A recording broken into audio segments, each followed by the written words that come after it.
Hola, somos Santi y Lucre. Y junto a Lola, Chavito y Olivia, Somos Vida de Perro sobre Ruedas.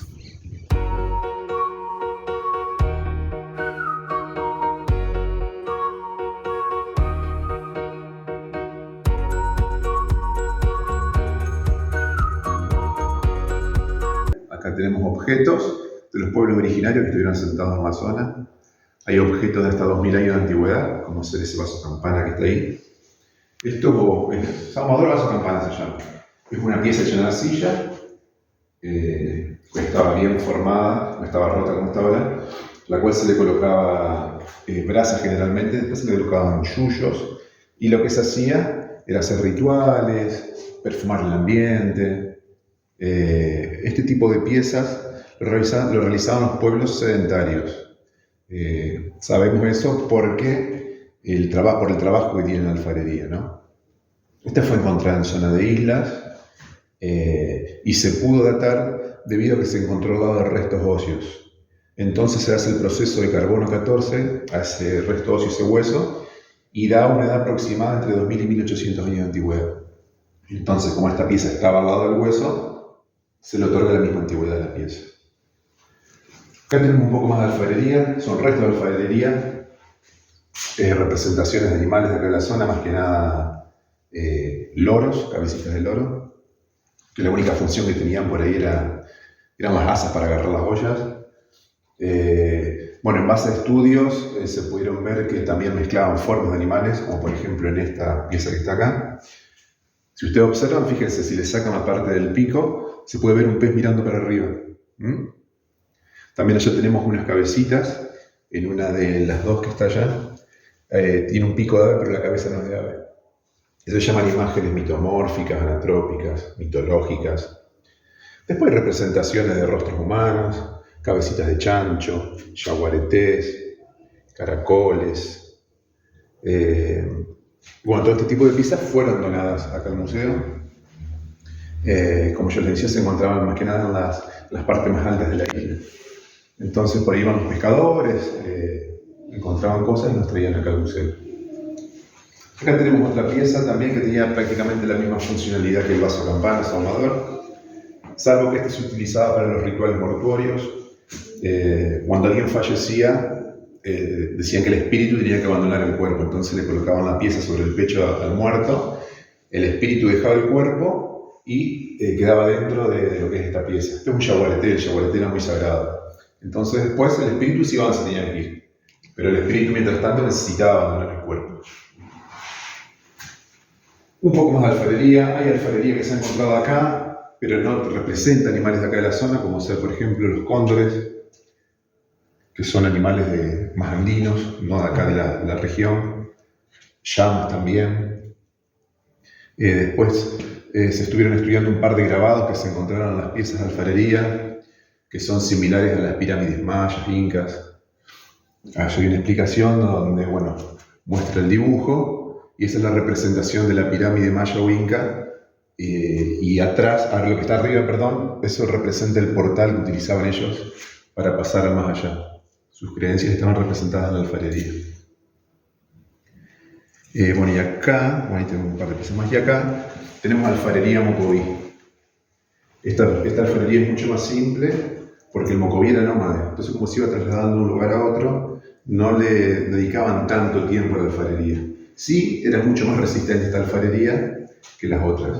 ¿Por qué era más resistente? Porque se hacía de una forma que le llevaba mucho más tiempo elaborarla, mezclaban diferentes tipos de arcilla, hacían un talco con caracoles y cucharitas de río, eso se mezclaba todo, se armaba la pieza, se dejaba secar a la sombra, el tiempo que les demanden.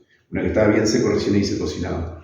Ustedes imagínense que esto iba colgado del lomo de los bueyes o de los caballos, entonces a golpear con el cuerpo del animal no se tenía que partir. Tiene que ser resistente. Exactamente. Así que bueno, esta alfarería ya debe tener más o menos entre 300 años de antigüedad. También encontrada en zonas de islas. Si quieren vamos a pasar ahí a la otra salita. Esta sala está dedicada un poco más al pueblo mocoví. Bueno, ahí acá tenemos algo más de alfarería. La alfarería mocoví se llama globular, porque la mayoría de la alfarería es redondeada. Esos son jarritos también, se llaman yuros o puco, eran como pequeñas tazas, pipas de arcilla.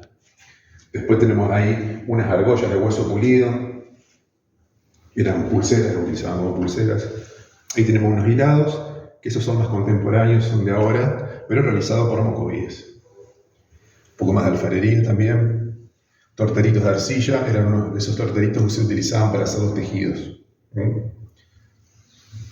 Después mostramos un poco acá, hablamos un poco de los caciques.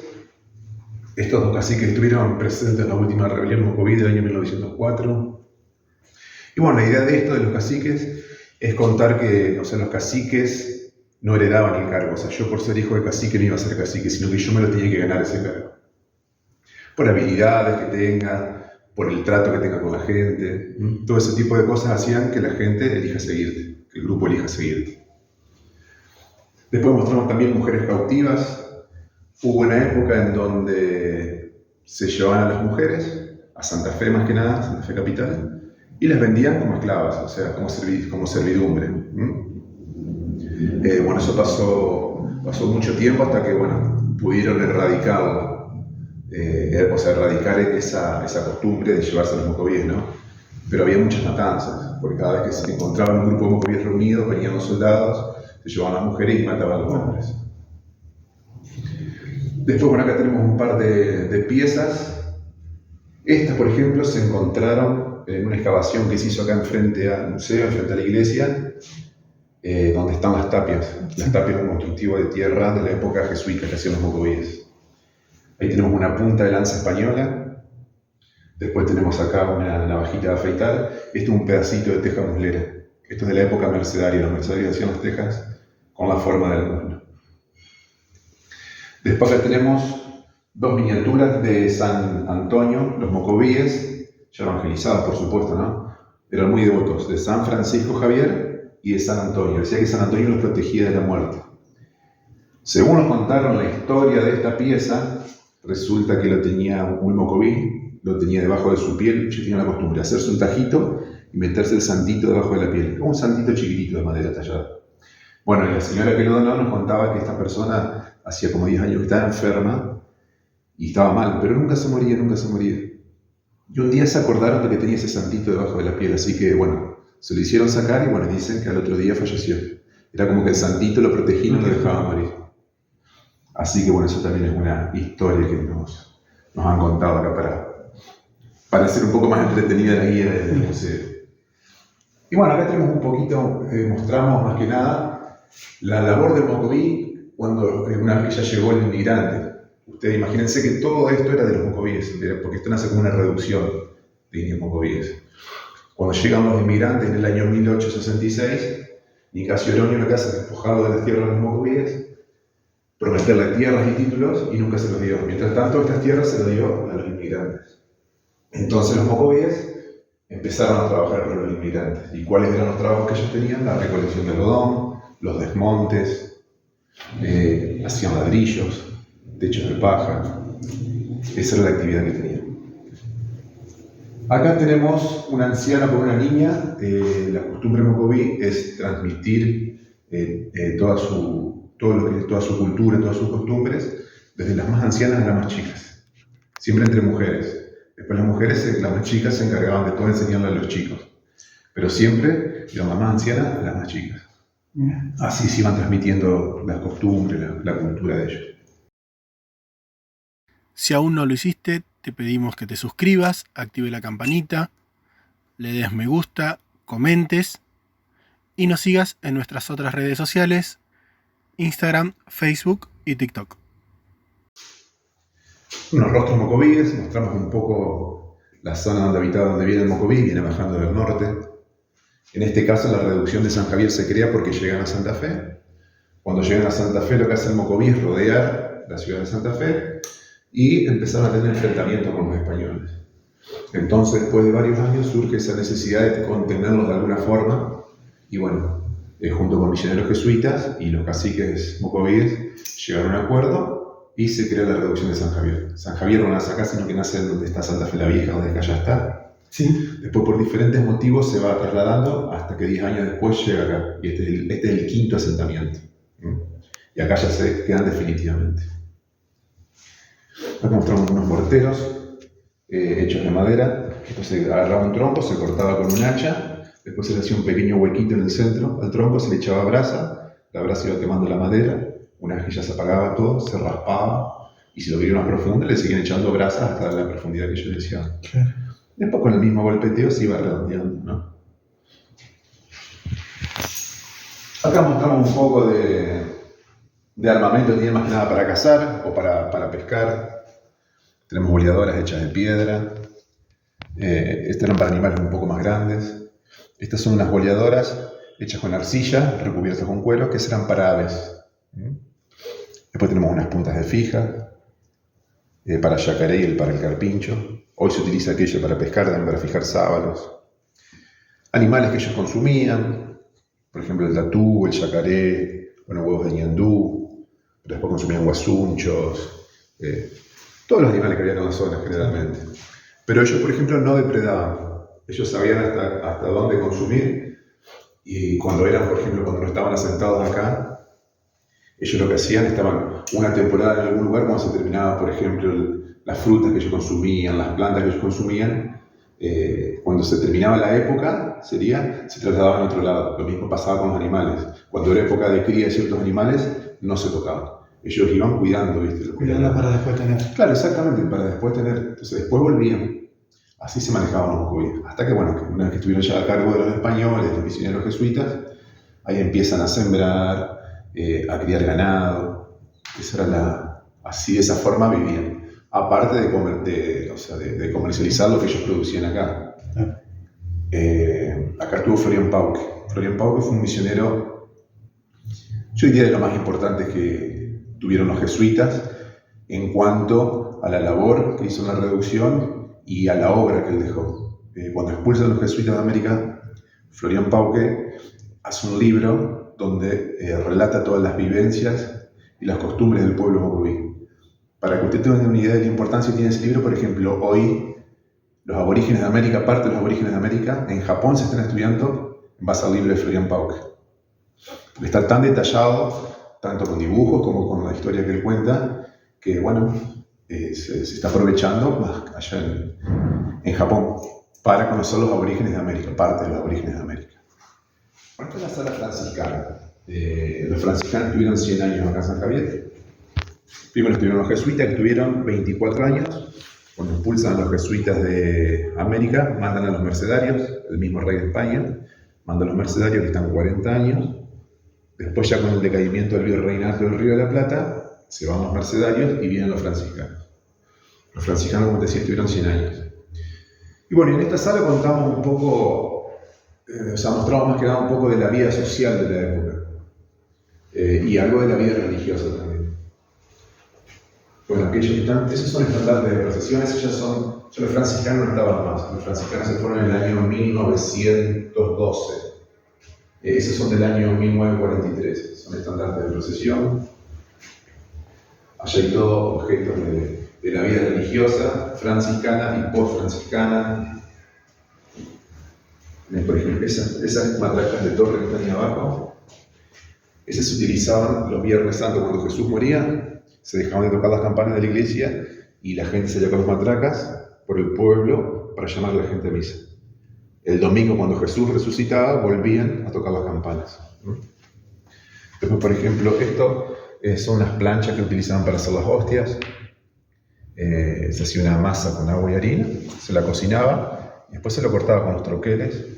Esta grande era para el cura y aquella para los fieles que venían a la iglesia. Después, tenemos allá una bolsita, por ejemplo, de colecta, con unas monedas del año 1890, un juego de sacras, donde estaba la lectura del día. Acá tenemos algo más de la vida religiosa, como ser la custodia de 1880, era la custodia que se utilizaba para las procesiones, el cáliz, la patena también de época franciscana. Esta es una Biblia familiar, es una Biblia del año 1882, en donde, aparte de ser Biblia, se anotaban los nacimientos, los muertos, los casamientos, los bautismos, todo se anotaba, todo pasaba por ese libro. Ahí hay una piedra ara que es una piedra que se utilizaba en los misioneros franciscanos, por ejemplo, cuando iban al campo a dar misa. Como no había iglesias, ellos llevaban esa piedra, que es una piedra consagrada, está bendecida por el Papa. Entonces iban, llevaban esa piedra, la colocaban en una mesa y la mesa se convertía en altar y ahí podían dar la misa. Si se olvidaban la piedra, no había misa. Esta es vestimenta anterior al Concilio Vaticano II. O sea, antes del Concilio Vaticano II, que es la modernización de la iglesia, antes de eso la misa se daba de espaldas al público y en latín. Entonces la gente que venía a misa rezaba el rosario mientras los curas daban la misa. Por ahí había algún canto que lo hacían en el idioma, pero si no, el todo era latín.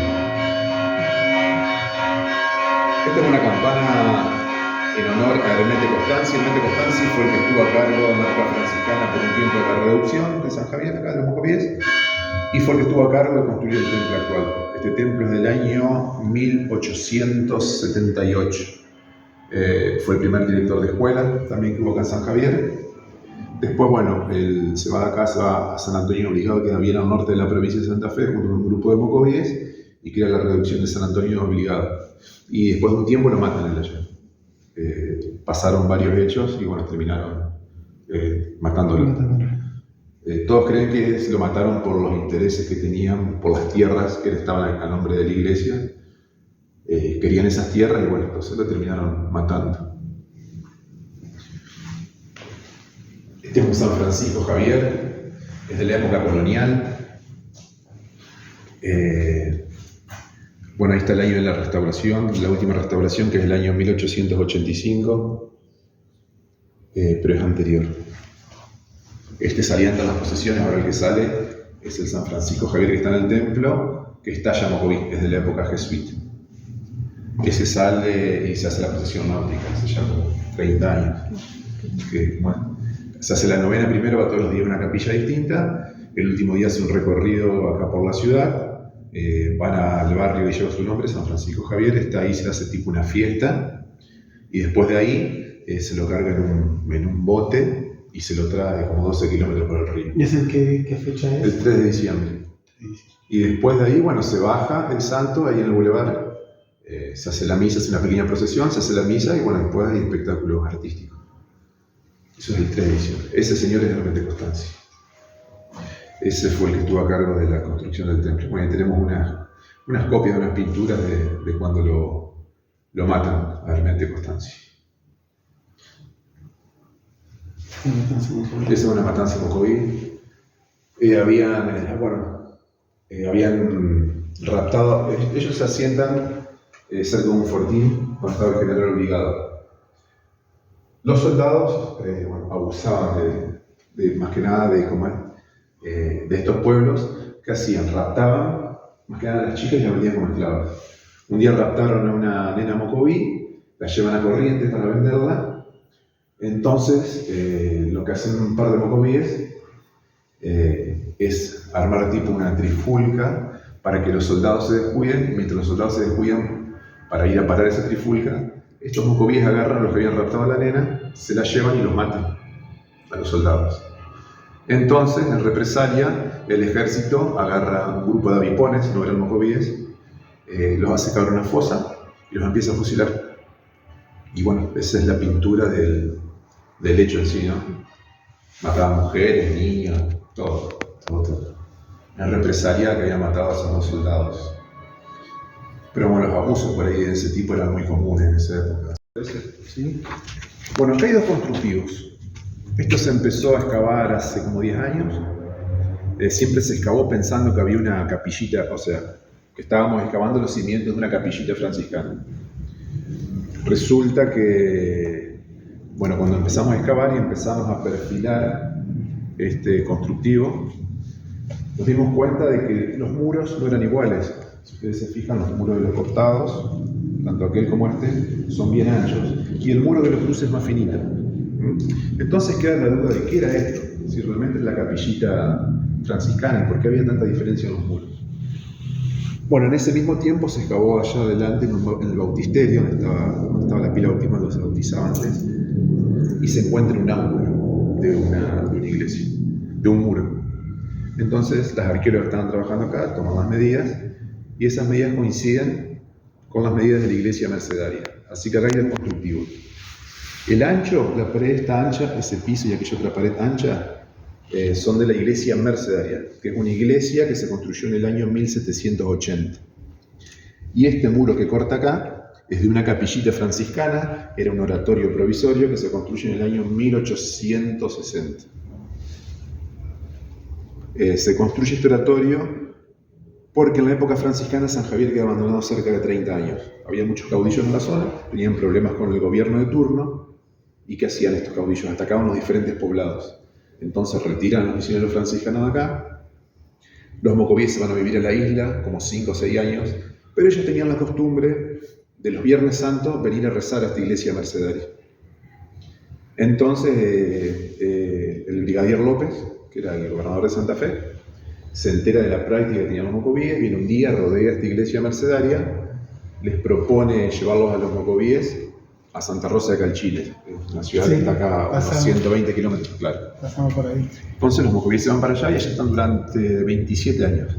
Después de 27 años, los vuelven a mandar a los mocovíes para acá porque había que seguir avanzando sobre el territorio. Y bueno, tenían que volver a repoblar esta zona que yo, como te contaba hoy, era por ahí un poco la frontera entre la civilización y la mal llamada barbarie. Así que bueno, vuelven los mocovíes, empiezan nuevamente a trazar las calles, a levantar las casas. Esta iglesia, en los escritos, dice que estaba bastante destruida, entonces los escritos dicen que hacen una capillita, un oratorio provisorio. Pero nosotros nunca habíamos sabido que lo habían hecho sobre los cimientos de la iglesia mercedaria. Así que bueno, eso se descubrió con la excavación. Así que tenemos 2 cimientos de diferentes periodos misioneros. Bueno, acá cuenta ya hay una foto de la capillita, como era la capillita franciscana. La iglesia mercedaria se deterioró porque tenía 1 metro de alto de pared, era todo de ladrillo cocido. El resto era ladrillo de adobe, sin cocinar. Y al quedar tanto tiempo abandonada se fue deteriorando, con la lluvia y todo, se fue deteriorando y cayendo. Y esta capillita franciscana era chiquita, se entraba por acá, donde está la lona, sería la parte de atrás del retablo. Era hecha todo de ladrillo cocido, salvo el retablo, que era de adobe, ladrillo de adobe. Bueno, después se dejó utilizar porque se construyó el templo actual. Y después la capillita estuvo hasta el año 1969, que vino una tormenta, le voló el techo, y lamentablemente el sacerdote que estaba a cargo acá la mandó a demoler. Muchos objetos, más que nada estos y estos que están acá y estos, cuando se encontraron las tapias en el año 77, en realidad se encontraban porque se había dado la orden de asfaltar alrededor de la plaza. Entonces pasa una moto niveladora y descubre las tapias, que son estas las fotos. Ahí está un arqueólogo trabajando, se descubren esas tapias. Por cuestiones políticas se decide seguir con la obra, así que bueno, echan al arqueólogo, pasa de vuelta la moto niveladora, se rellena y se hace el asfalto. Y nosotros, ya te digo, hace como 10 años estuvimos excavando ahí, volvimos a redescubrir las tapias, pero estaban más abajo, más deterioradas, y encontramos varias de estas cosas que ya no son de la época de los misioneros, sino que son un poco más contemporáneas. Por ejemplo, bueno, nosotros sacamos por acá, teníamos bolillas, ahora queda este tipo de herrajes, esta tijera, ves estos vidrios, estas cerámicas también, que son ya de principios de 1900, mediados de 1900. O sea que eso ha venido con el relleno, cuando se rellenó para hacer el asfalto. Claro. Esta, por ejemplo, sí se encontró, esta botella se encontró en la primera excavación en el 67, en un pozo de basura. Lo que hacían antes era enterrar la basura, ¿no? Claro. Esa se encontró ahí. Esta calculamos que es de época franciscana, por el tipo de botella. Después unos dientes de yacaré también se habían encontrado. En un principio se creía que esa tapia podría haber pertenecido a la iglesia jesuita porque estaba a la par de la iglesia mercedaria, pero bueno, después se descartó justamente por este motivo que yo te cuento, que no enterraban basura en la iglesia. Así que se descartó que haya sido la iglesia. Pero es un constructivo de la época jesuita. Encontramos dentro de un pozo de agua. Se ve que también, una vez que se secó ese pozo, lo empezaron a utilizar como basurero y empezaron a tirar todo dentro de ese pozo. También hace como 2 años estuvimos excavando y bueno, rescatamos estas cositas. y unas cuantas más, pero son más o menos más de lo mismo. Tenemos, por ejemplo, una botella de cerveza Quilmes, que es del año 1881. Esta está acá.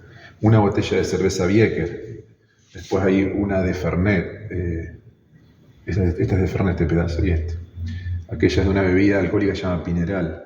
Encontramos una máquina de coser, también eso es más contemporáneo, igual que las joyas esas. Loza inglesa. Después acá arriba tenemos, ese es un tintero, o sea, venía la tinta, se compraba en Europa la tinta así, es un tintero de grés, se llama grés, es el material. Entonces después se ponían los tinteros más chiquititos y bueno, vos podías, lo utilizabas, ¿no? para escribir. Y estas ya son cosas de farmacia, pero ya son de mediados de 1900, es más contemporáneo, más cercano a nosotros. Una viga tallada por los mocovíes en la época jesuita. Este trabajo se hizo para la iglesia de Santa Fe, la iglesia jesuita de Santa Fe. Se realizaron más de 100 vigas para el techo. Bueno, o sea que después la fueron cambiando. Esta nos prestó el Museo Histórico de Santa Fe para exhibirla acá. Fue un trabajo que realizaron los mocovíes. Y bueno, todo eso fue lo que les enseñó Florian Pauke, porque acá había talleres de arte y oficio. En esos talleres de arte y oficio hacían carpintería, herrería, eran luthiers, o sea, hacían sus instrumentos, hacían jabones, hacían velas, trabajaban el cuero, hacían imágenes sacras. Acá se hacían muchas imágenes para vender a otras reducciones o vender a otras iglesias. Hay objetos que hicieron acá en todo el país, prácticamente en Córdoba hay mucho, más que nada. Córdoba, Santa Fe, Buenos Aires hay algo.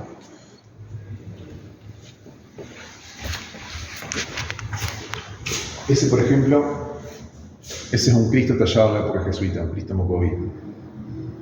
Y el que tenemos acá es de la misma época, pero es un Cristo europeo. Fíjate las diferencias, ¿no? De la talla.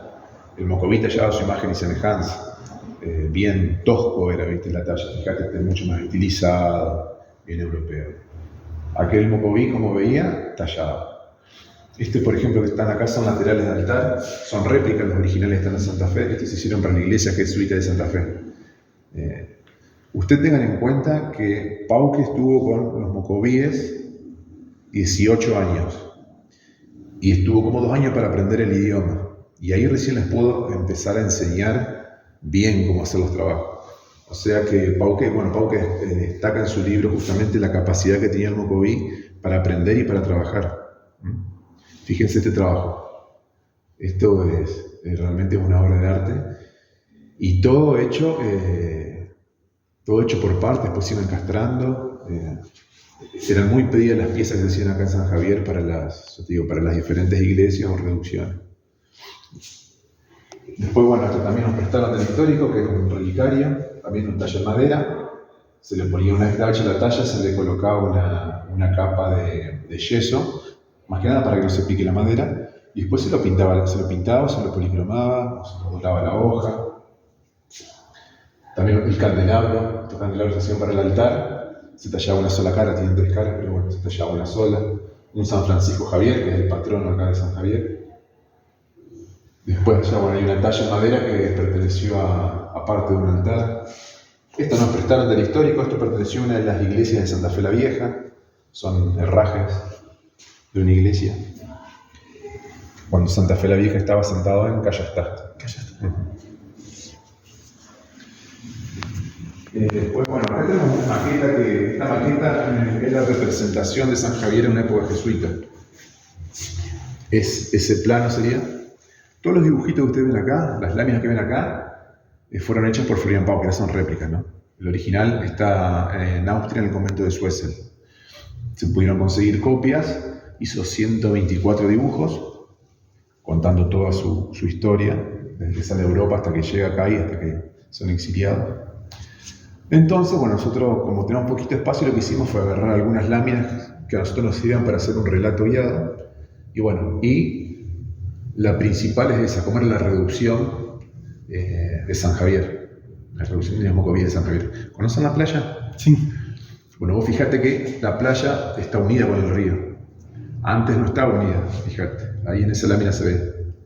Estaba la playa y había toda una zona de islas, que es la isla que está acá enfrente, y el río estaba más retirado. Hoy en día eso ya cambió la geografía del lugar, el río está está unido a lo que es la laguna. Los constructivos de la reducción son constructivos en cuanto a la disposición, típico de todas las reducciones jesuitas. ¿A qué me refiero? Se hacía la iglesia, al lado de la iglesia siempre estaba el cementerio, detrás de la iglesia la casa de los misioneros, talleres de artes y oficios, había más talleres, y la parte donde vivían los misioneros jesuitas siempre amurallada por cuestiones de protección. Después tenían una plaza mayor, donde pasaba toda la actividad de la reducción, y alrededor de esa plaza donde vivían los mocobíes. Bueno, en aquella lámina Pauque dibuja, por ejemplo, una parada militar que realizaban los niños mocobíes. Por ejemplo, cada vez que el día del Santo Patrón, el 3 de diciembre, o venía alguien muy importante de visitar, lo que hacían los mocobíes era vestirse de soldados españoles, realizar demostraciones de armas, destrezas sobre los caballos, carreras de caballos y demás. Eran los únicos días, ya les digo, que los mocobíes se vestían de soldados españoles. Siempre que había alguna festividad o que venía alguien importante de visita. Y bueno, el Pauque lo plasmó ahí en esa lámina.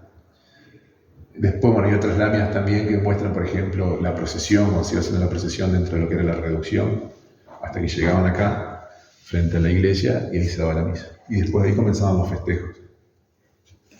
Y estas son las que usaban los misioneros para salir a evangelizar. ¿Alguna vieron la película de La Misión? ¿No? Bueno, en la película de La Misión hay una parte en que va el misionero con una cruz así y todos los aborígenes atrás.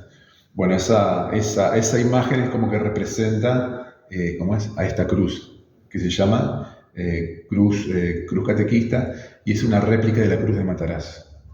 La cruz de Mataraz está en Mataraz, justamente en Santiago del Estero. Es una cruz de madera mucho más grande, donde están tallados todos los elementos de la pasión de Cristo, desde que a él lo arrestan hasta que resucita, prácticamente. Eso les servía a ellos para poder evangelizar a los aborígenes. Por eso tenían esas tallas. Entonces, iban contando la historia de Jesús. Entonces, bueno, esta cruz es una réplica de esa, y es de la época jesuita.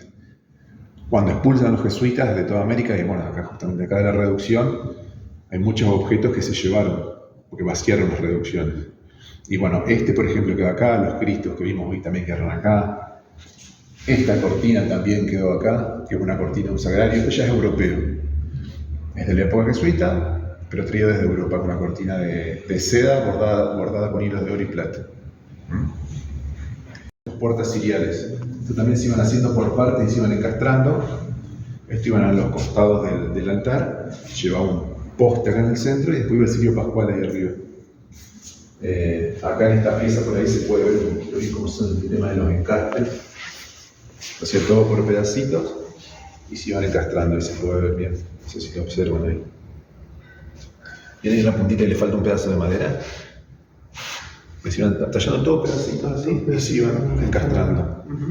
Después ya les digo, pasaba lo mismo que lo que comentaba hoy. Se le ponía toda una capa de yeso, se lo pintaba, se lo doraba la hoja. Estas piezas las donó un artista rosarino hace menos de un mes que vino a hacer una muestra, y bueno, y hace mucho lo que es el arte digital, y bueno, hizo en base a los dibujos de Pauque, realizó una mujer mocoví con los tatuajes en la cara y un joven mocoví. La original de aquella, está vendida en España y expuesta en un museo de España. Después tenemos una tabla tallada acá. Esta tabla se encontró hace como 60 años, tirada acá atrás de la iglesia. La estaba usando un albañil de andamio. Se había olvidado su andamio, entonces encontró esta tabla y bueno, la estaba usando andamio. La cuestión que llega el arquitecto, le preguntan dónde había sacado esa madera y le dice, no, la encontré acá tirada. Entonces le saca la tabla le da un andamio y le lleva esta madera a una persona acá de San Javier que por ahí le gustaba coleccionar este tipo de cosas. Bueno, la cuestión que investigando, este tipo de trabajos de tallas de madera eran muy comunes de hacer en la época jesuita, más que nada en los altares. La representación que hay en esa talla es un monstruo de la mitología celta. Es un monstruo que estaba encargado de proteger lo que era la flora y la fauna. Y desde la época de los vikingos, cuando los vikingos son usados, por ejemplo en Inglaterra, como mano de obra, ellos siempre cuando hacían las iglesias en una parte siempre tallaban su monstruo, su mitología la dejaban plasmada en algún lugar. Y bueno, acá por ejemplo tenemos una representación que se encontró en una iglesia de Europa. Y también tiene el mismo monstruo, también está hecho diferente, pero tiene el mismo significado, ¿no? Y bueno, en base a todo ese estudio que se hizo, se cree que puede haber pertenecido al altar de la iglesia jesuita. Ya te digo, pues tallaban los altares, tallaban las pilas bautismales, ese tipo de monstruos. También se dibujaban, ponían los libros, donde escribían los curas. Bueno, acá estas láminas mostramos un poco las costumbres del pueblo mocoví, cómo se tatuaban. Estas son mujeres, las que están tatuadas. Las mujeres se tatuaban el rostro, el cuello, el pecho y los brazos. Se tatuaban más que los hombres. Y cuando estaban más tatuadas, significaban que eran como de una clase social mejor. Cuando tenían más tatuajes, significaba un proceso muy doloroso. Había que emborracharse para soportar el dolor. Porque imagínate que se te agarraban con una espina bien grande de pescado de alguna planta y te empezaban a chusear todo el cuerpo. Mira que estaba hecho todo el dibujo, se hacía como una pasta con cenizas, con carbón. A eso se le ponía savia vegetal y después eso se lo untaban por donde habían sido pinchados. Bueno, ahí penetraba la tinta esa que hacían. Después había que recuperarse, ¿no? Hay muchos que se morían, se infectaban y se morían. Pero bueno, ese era el proceso del tatuaje. Si bien los mocovíes estaban evangelizados, siempre tenían sus chamanes. Por ejemplo, el mocoví decía que alguien joven no podía fallecer de muerte natural dentro de la reducción. Si alguien joven fallecía era porque supuestamente le habían hecho un hechizo. Entonces venía el chamán, prendía un fuego alrededor del cuerpo, le tiraba dos flechas en la garganta y una en el corazón. Y le decía palabras al oído al muerto. Todo ese ritual se hacía para supuestamente devolver el hechizo al que lo había hecho. Bueno, había un grupo de mujeres que eran las encargadas de llorar. Durante 5 días, los velorios duraban 5 días, y durante esos 5 días las mujeres se iban turnando y lloraban y gritaban. Bueno, Pau le contaba que era un loquero realmente estar cuando alguien fallecía porque no se podía hacer nada, no se podía dormir, no se podía hacer nada. Cuando alguien mayor estaba muy enfermo y sufría mucho y había que terminar con ese sufrimiento, generalmente los hijos lo que hacían era quitarle la vida. Y se les quitaba la vida dándole un golpe en la cabeza. Bueno, acá está el curandero, el chamán, curándole un dolor de estómago que tenía el enfermo. Después, por ejemplo, los mocovíes querían la vida después de la muerte, así que siempre se los enterraba con sus pertenencias, con comida. Es una costumbre que tenían ellos como varios pueblos más. Se las enterraba a diferentes posiciones también. Hay veces en la época Pablo contaba que por ahí se le desaparecían mocovíes de la reducción, no sabían dónde se iban. Y volvían como al mes. Y por ejemplo, ellos iban, se cargaban su comida, iban a ver al muerto y le dejaban la comida. Y por ahí tenían que hacer no miles, pero cientos de kilómetros. Entonces se desaparecían un buen tiempo, hasta que volvían. Vestimentas, como se adornaban el rostro, con plumas, con chuzas de pescado, con palitos, tanto en la nariz como en las orejas. Esta vestimenta usaban los caciques cuando había alguna festividad importante. Generalmente el cacique estaba vestido de la misma forma que el resto de los mocovíes, no lo iba a distinguir nunca cuál era cuál. El mocoví tenía la costumbre, igual que el toba, de arrancarse los pelos de la mitad de la cabeza para adelante. En realidad los tobas son los cuomos. Toba es un sobrenombre, quiere decir frentón. Porque ellos arrancaban todos los pelos de la cara, todo, porque decían que necesitaban una buena visión del horizonte para pelear, para cazar. Entonces, bueno, tenían esa costumbre. Un poco de vestimenta, generalmente se usaba para las peleas, para las guerras, armamentos también, para cazar, para pelear. San Javier es la única reducción que no le pagaba impuestos monetarios a la corona del rey de España. O sea, una vez que se creaba la reducción, después de 10 años había que pagar impuestos al rey de España. Lo que hacía San Javier era pagaba los impuestos, pero aportando vidas. Por ejemplo, había un problema en algún lugar, llamaban a los mocovíes, a los soldados mocovíes, que eran los lanceros mocovíes, que estaban acá en la reducción, para engrosar las filas del ejército. Entonces, como aportaban vidas, no pagaban impuestos monetarios. El mocoví era buen guerrero. Entonces, se aprovechaban de su destreza y bueno, lo utilizaban para como parte del pago. No, claro. Hasta aquí llegamos con el video con la visita que hicimos al Museo Histórico Parroquial de San Javier. Esto es solo un resumen de todo lo que hay para ver, así que si visitan San Javier no dejen de visitar el museo, hay mucho más para ver, hay mucho más para conocer de la historia de San Javier. Queremos agradecer especialmente a Lisandro, que tuvo la amabilidad de hacernos este recorrido contándonos la rica historia que tiene San Javier.